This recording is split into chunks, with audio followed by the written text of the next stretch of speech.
আজকে একটি নির্বাচিত সরকারের অধীনে তাকে আবার এই মিথ্যা মামলায় আজকে আদালতে আসতে হয়েছে। তার নামে একটা মিথ্যা চাঁদাবাজি মামলা। আমরা এই মামলা থেকে খালাস পাবো। সে বলেছে আমরা ভুলে এই মামলাটা করেছি। ওনার বিপক্ষে কোনো অভিযোগ নাই। বিএম মোজাম্মেল হক উনি আওয়ামী লীগের সাংগঠনিক সম্পাদক, সাবেক এমপি। আপনারা জানেন উনি একজন মুক্তিযোদ্ধা, উনি সাবেক এমপি নন, উনি বারবার এই শরীয়তপুরের ওই মাটি থেকে উনি নির্বাচিত এমপি, আওয়ামী লীগের সাংগঠনিক সম্পাদক। এই বাংলাদেশে তিনি একজন মুক্তিযোদ্ধা।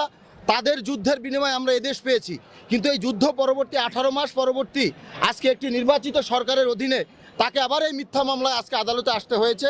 ইতিমধ্যে শুনেছেন আমার বিজ্ঞ বন্ধু বলেছেন যে মামলায় পরবর্তী দিন ধার্য করা হয়েছে, ওই দিনই সিদ্ধান্ত করা হবে। আদালত যে সিদ্ধান্ত নেবে সেই সিদ্ধান্ত আপনারা ওই দিন জানতে পারবেন, ওই দিন আপনারা জানতে পারবেন। আচ্ছা, চাঁদাবাজির মামলাটা, তার নামে একটা মিথ্যা চাঁদাবাজি মামলা, একটা মিথ্যা চাঁদাবাজির মামলা অভিযোগ করা হয়েছে। মিথ্যা বলে আজকে আমরা ইনশাল্লাহ প্রমাণিত হবে, আমরা এই মামলা থেকে খালাস পাবো।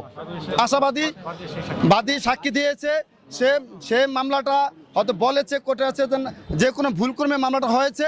আমরা আগে সে সাক্ষী দিয়েছে, সে বলেছে আমরা ভুলে এই মামলাটা করেছি, যে তার উপস্থিতিতে আজকে সাক্ষী নিয়েছে এবং সে সাক্ষী নিয়ে বলছে এই মামলার বিরুদ্ধে, এই আসামির বিরুদ্ধে আমার কোনো অভিযোগ নেই, আসামি খালাস পেলে আমার কোনো আপত্তি নেই।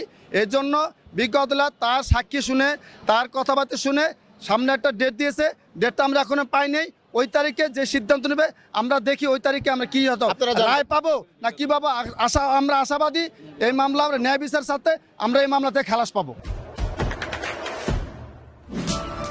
দেশে দেশে সবার সাথে দ্য নিউজ।